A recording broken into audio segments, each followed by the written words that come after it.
rekan-rekan imam sekomunitas Rumah Persaudaraan Ayam Buruk, saudara-saudari, Bapak Ibu yang saya cintai di mana saja pun kita berada. Hari ini kita merayakan hari Jumat Agung untuk mengenang sengsara Tuhan kita Yesus Kristus. Kendati kita merayakannya dengan cara lain dan situasi yang berbeda dari tahun-tahun yang lalu. Perayaan Jumat Agung memfokuskan iman kita pada perhatian Tuhan yang tanpa batas terhadap manusia. Jumat Agung mengingatkan kita akan seorang tokoh yang tampil beda di dunia ini 2020 tahun yang lalu. Dialah tokoh reformator spiritual yang mengguncang dunia. Dalam bacaan pertama disebut nama hamba Yahweh.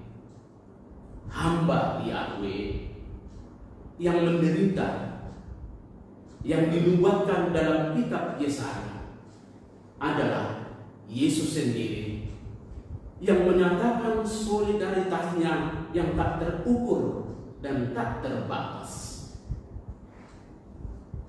Tuhan Yesus adalah anak Allah yang menderita, yang ditinggikan di atas salib dan dimuliakan, kemudian bangkit dengan jalan. Yesus menjalani sengsaranya untuk kita, murid yang dicintainya. Ia melakukannya juga dengan cinta, demi menunjukkan cintanya kepada manusia tanpa batas. Sengsara dan wafat Yesus adalah bukti cinta sejati, walaupun kurang diterima oleh manusia. Cinta sejati Yesus pada akhirnya bermuara pada satu kondisi yang justru menjadi titik lemah manusia, yakni memberikan pengampunan, memberikan kenikmatan, dan memberikan keselamatan, menciptakan suatu relasi yang sama sekali baru antara Allah dan dunia, antara manusia dengan sesamanya. Peristiwa salib Kristus yang dikisahkan 2 bab dalam Injil Yohanes yang baru saja kita dengar benar-benar mengubah dunia hingga banyak orang yang percaya, dan termasuk kita semua yang menamakan diri kita sebagai orang Kristen. Saudara-saudari, Bapak Ibu yang saya kasihi, apa makna hari Jumat Agung bagi kita sekarang ini? Apa makna hari Jumat Agung bagi kita yang masuk pada zaman milenial ini? Apa makna hari Jumat Agung bagi kita yang dilanda wabah virus corona 19? Hari Jumat Agung bukan hanya sebuah memori tentang sebuah peristiwa Yesus masa lalu. Hari Jumat Agung adalah sebuah realitas yang masih aktual saat ini, yakni merenungkan makna dan arti salib Tuhan, merenungkan makna dan arti salib kita, terutama di saat-saat menghadapi wabah virus corona yang sangat mencekam. Kita mengenang pengorbanan Tuhan Yesus ketika memikul salib yang berat, dicaci maki, dipukuli hingga wafat di atas kayu salib yang sama. kita juga sekaligus merenungkan warisan salib bagi kita semua umat Kristen yang hadir dalam bentuk keluarga, yang hadir di dalam suatu komunitas, yang hadir dalam kebersamaan di mana saja pun kita berada dalam keziarahan ini.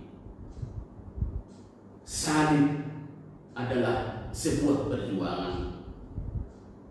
Hidup kita adalah sebuah perjuangan. Hidup kita sekarang yang penuh dengan tantangan adalah salib. Kita bersyukur kepada Allah karena memberikan kepada kita makna salib putranya yang mau mengungkapkan sebuah arti pemberian diri, arti solidaritas, arti pengorbanan bagi orang lain. Salib kita adalah pengalaman hidup kita yang membutuhkan pengorbanan pikiran, yang membutuhkan pengorbanan konsep-konsep ilahi kita, pengorbanan paham kita yang barangkali salah dalam tatanan hidup berkeluarga, hidup bersaudara, hidup bergandengan tangan, dan hidup saling menghargai. Salib kita adalah kebersamaan dengan orang lain yang membutuhkan sebuah pendekatan, yang membutuhkan penyesuaian, yang membutuhkan peradaptasian, dan membutuhkan pembauran, dan bahkan membutuhkan penyingkiran idealisme pribadi.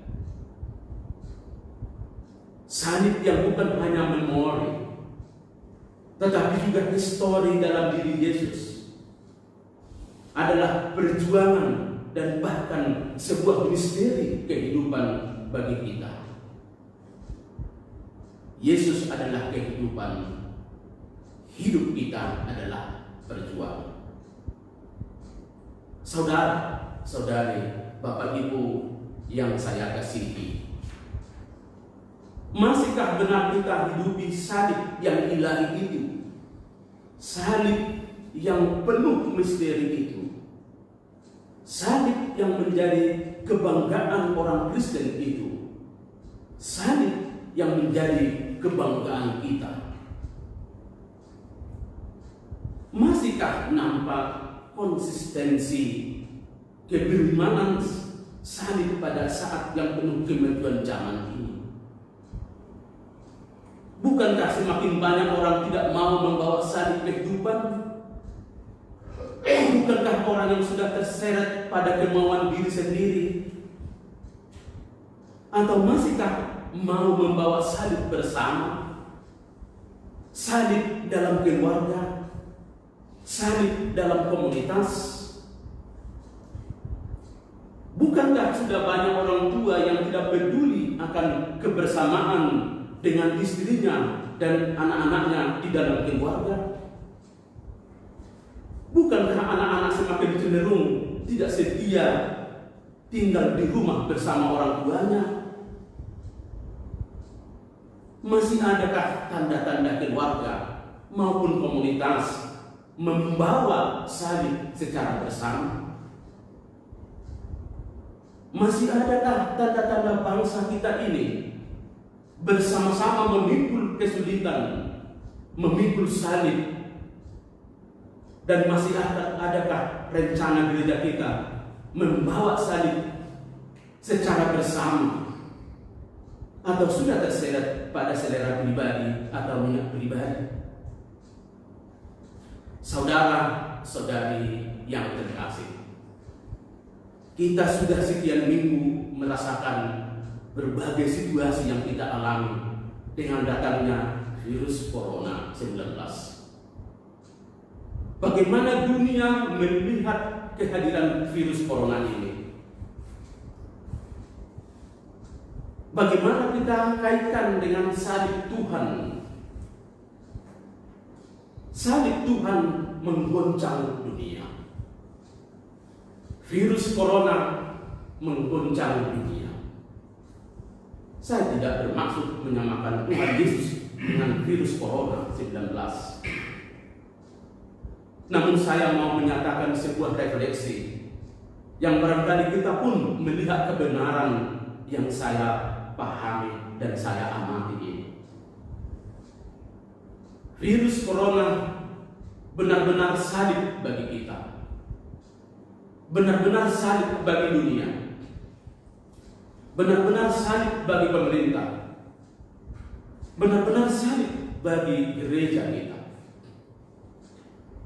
Tetapi fakta berbicara, kehadiran virus corona banyak mengubah kehidupan kita di dunia ini. Seolah-olah menyuruh kita untuk sejenak bermenung, seolah-olah menghantar kita bertanya diri, dan seolah-olah mengarahkan kita untuk melihat masa lalu. Virus corona berhasil mempersatukan visi negara kita dari yang masing-masing merumuskan pandangan sendiri-sendiri. Akhirnya bersama-sama mengarahkan pada keselamatan manusia. Maka pemerintah kita mengadakan realokasi, refokus segala rencana-rencana pemerintah berubah pada pentingnya keselamatan manusia. Virus corona berhasil mengubah fokus perhatian dan pembangunan pemerintah dari yang masing-masing mau mengubah dunia ini, akhirnya berubah pada membangun solidaritas. Dunia semakin diajari virus corona untuk bersolidaritas. Virus corona berhasil mempersatukan keluarga, berminggu-minggu untuk merenungkan hidup bersama, berminggu-minggu merenungkan kehidupan di dalam komunitas.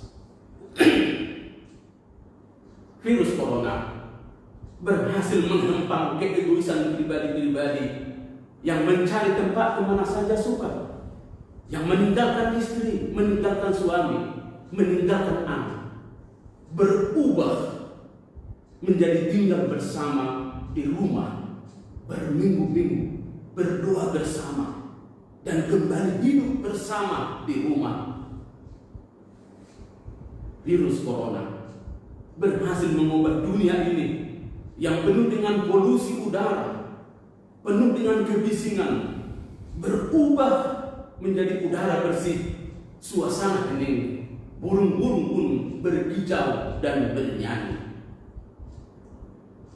Virus corona berhasil mengubah diri manusia yang hampir lupa akan dirinya, hampir tidak peduli akan dirinya sendiri, lalai memperhatikan kesehatan dirinya, lalai menghargai martabatnya, berubah menjadi peduli akan diri sendiri, menjadi semakin sering mencuci tangan, lari mencari vitamin C, minum ramuan jahe, temulawak, kunyit, dan lain-lain, dan istirahat cukup walaupun pengeluaran rumah tangga dan komunitas semakin membengkak.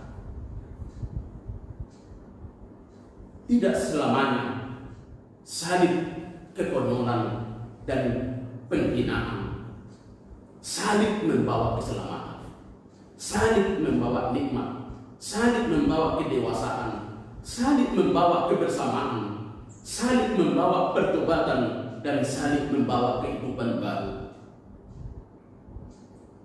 Yesus yang hadir, yang disalibkan, mengubah perilaku orang-orang Yahudi yang egois, berubah menjadi cinta kasih yang radikal. Moga-moga dengan semangat salib Yesus kita semakin mampu membangun hidup bersama kembali. Moga-moga dengan semangat pengorbanan Yesus kita semakin peduli akan sesama yang menderita, terutama penderitaan akibat datangnya virus corona. Thomas Kempis pernah berkata, jika engkau memanggul salibmu dengan sukacita, maka salibmu akan memanggulmu dan kamu akan sanggup memanggul salib saudaramu. Mari kita menyangkal diri, memikul salib secara bersama dan mengikuti Yesus dari dekat. Hanya pada saliblah ada keselamatan. Tuhan memberkati.